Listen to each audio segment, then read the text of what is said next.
sifat wahdaniyat wajib diyakini ada dua, dan wajib diyakini Allah tidak wahdaniyat. Mustahil Allah tidak wahdaniyat. Wahdaniyat bagian dari salabiyah, berarti ayat makulat yang dibuang ditarik. Apa yang dibuang? Kamutasi dan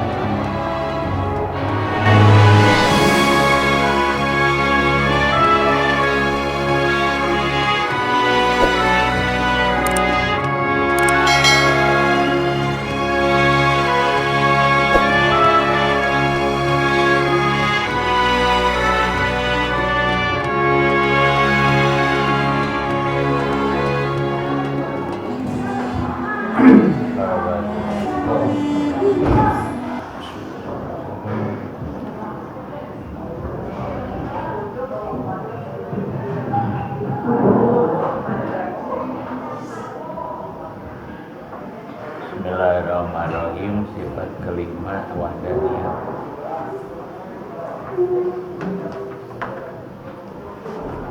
Dari hitungan salafiyah, berarti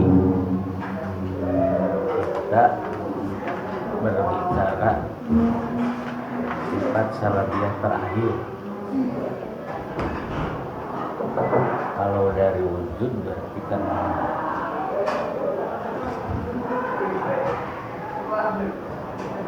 wajib diyakini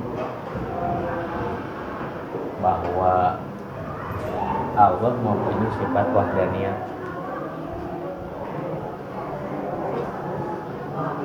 Muslim baru dikatakan sah imannya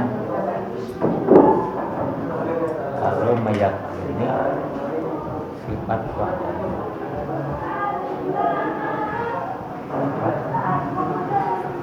Orang muslim yang tidak meyakini Allah mempunyai sifat wahdaniyah dinyatakan kemuslimannya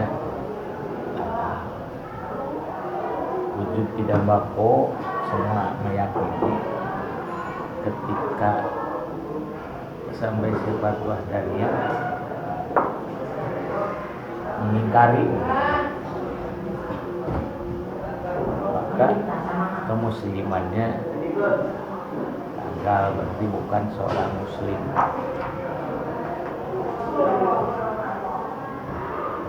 Kalau sifat wahdaniyat diyakini sebagai sifat Allah, maka wajib meyakini bahwa mustahil Allah tidak wahdaniyat. Meyakini kewahdaniyatan Allah satu kewajiban. Ini harus sejalan dengan keyakinan bahwa mustahil Allah tidak wahdaniyat. Seperti meyakini sifat wujud sekaligus meyakini kemustahilan Allah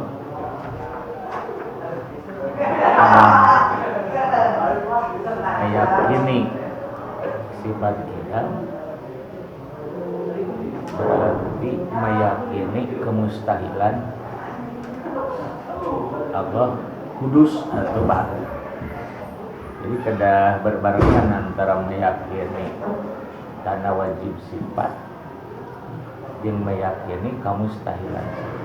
Seperti meyakini Allah berkuasa, otomatis meyakini juga bahwa Allah itu lemah. Sifat wahdaniyat berarti kalau dari sisi bahasa wahdaniyat artinya satu, dan satunya Allah tentu akan tidak sama dengan satunya selain Allah. kalaupun disama-samakan ya beda substansi, seperti Allah melihat, kita pun melihat, tapi substansi beda melihat Allah dengan sifat mahsud, sementara kita melihat dengan mata.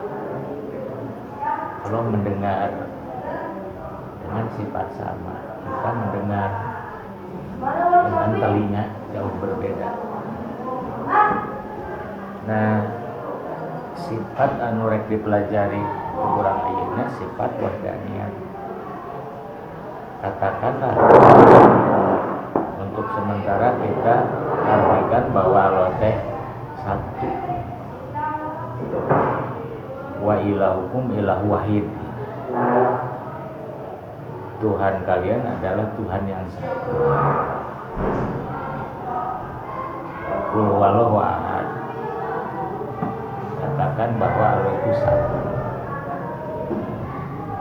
Tapi satunya Allah salabiyah.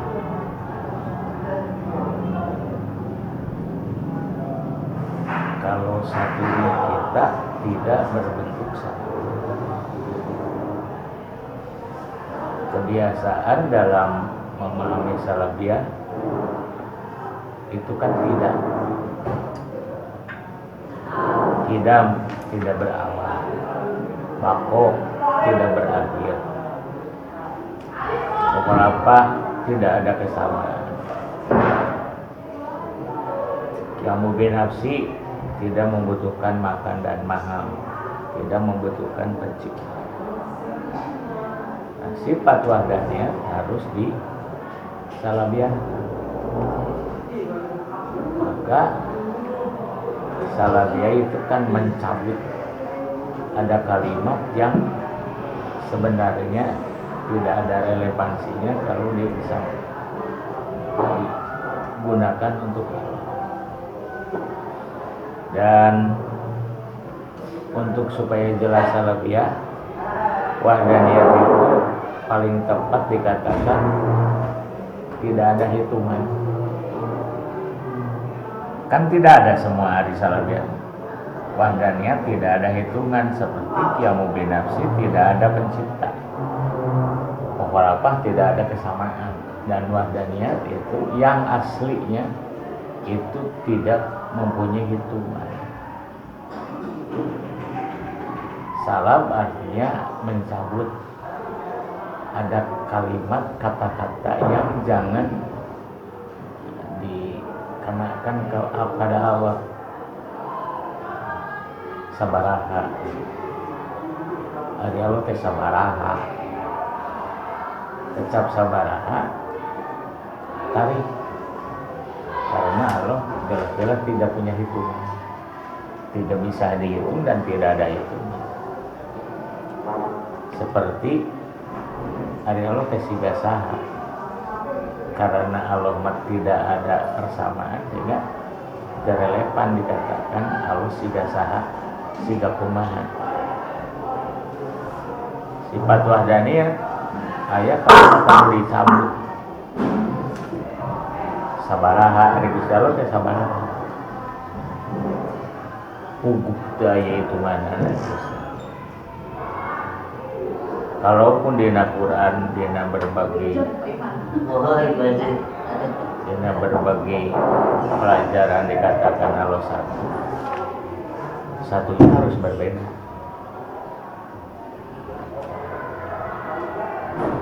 Tong dihartikeun bahwa teu aya hitungan kemudian teu aya, apa itu tidak punya hitungan. Dikatakan satu itu kapaksa. Boleh dikatakan satu berdasarkan hadis Quran, tapi satu anu beda. Jadi memaknai satu itu berbeda.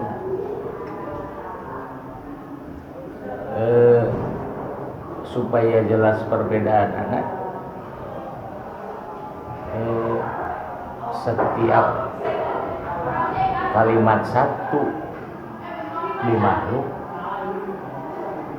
itu mengandung kamutasil. Ngajelang lah.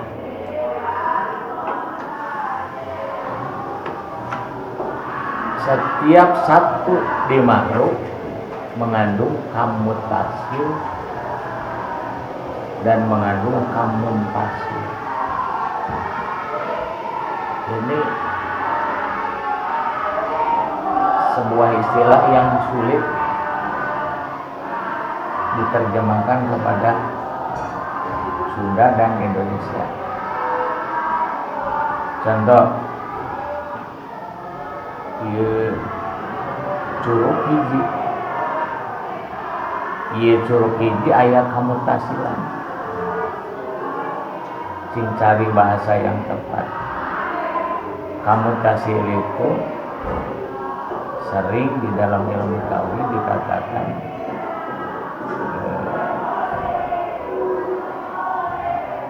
bilangan terkumpul, karena yang namanya curug hiji ya kumpulan, aya kulit, aya daging, aya urat, aya getih, aya segala macam. Jadi hiji dia pada kenyataannya mah banyak.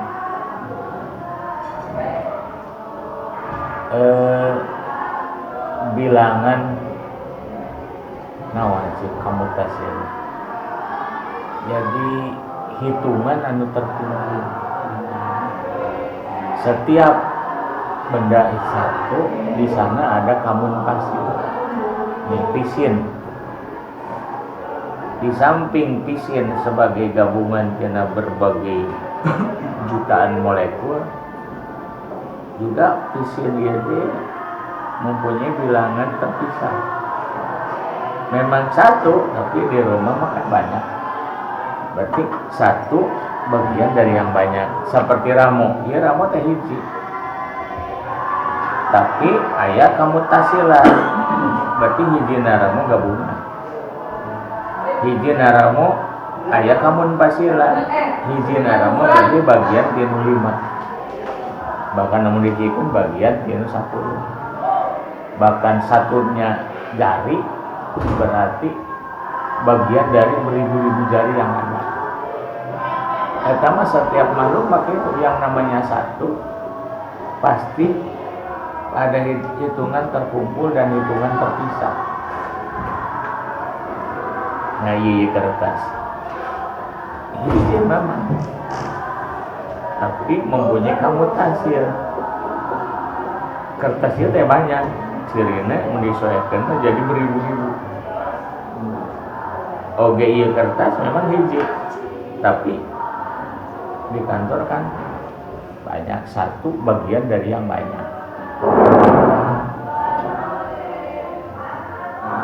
Daragenang hiji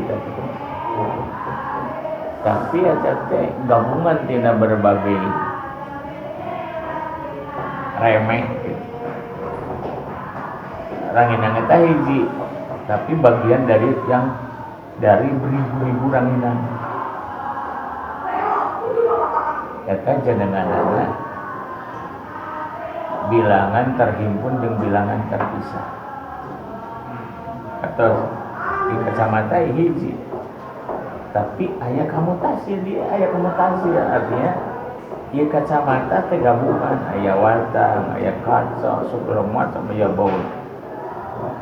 Kacamata satu, ya satu tapi bagian daripada yang banyak. Tiap rumah kan ada kacamata. Nah Allah mah ditarik, dicabut kamutasil dan dicabut kamunpasil, namanya salabiyah kan dari pencabutan teh salam. Allah ditarik kamutasilna, berarti memang Allah hiji tapi Allah bukan gabungan. Allah hiji tapi itu aya kamunpasilan, berarti satunya Allah bukan bagian dari Allah yang banyak. Terus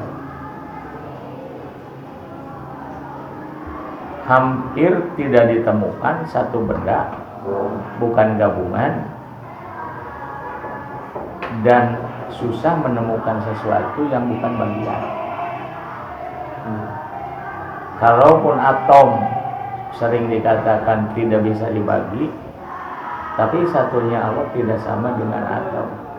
Tidak bisa dibagi karena sangat kecil. Allah bukan seperti atom yang bukan bagian, bukan gabungan. Terus, jadi upami menyebutkan Allah hiji teu aya kamutasilan. Upami menyebutkan Allah hiji teu aya kamunfasilan. Eta jenenganna wahdaniyah. Sifat wahdaniyah wajib diyakini ada di Allah. Dan wajib diyakini Allah tidak wahdaniyah. Mustahil Allah tidak wahdaniyah. Wahdaniyah bagian dari salabiyah. Berarti ayat makulat yang dibuang ditarik. Apa yang dibuang? Kamu tasil dan kamu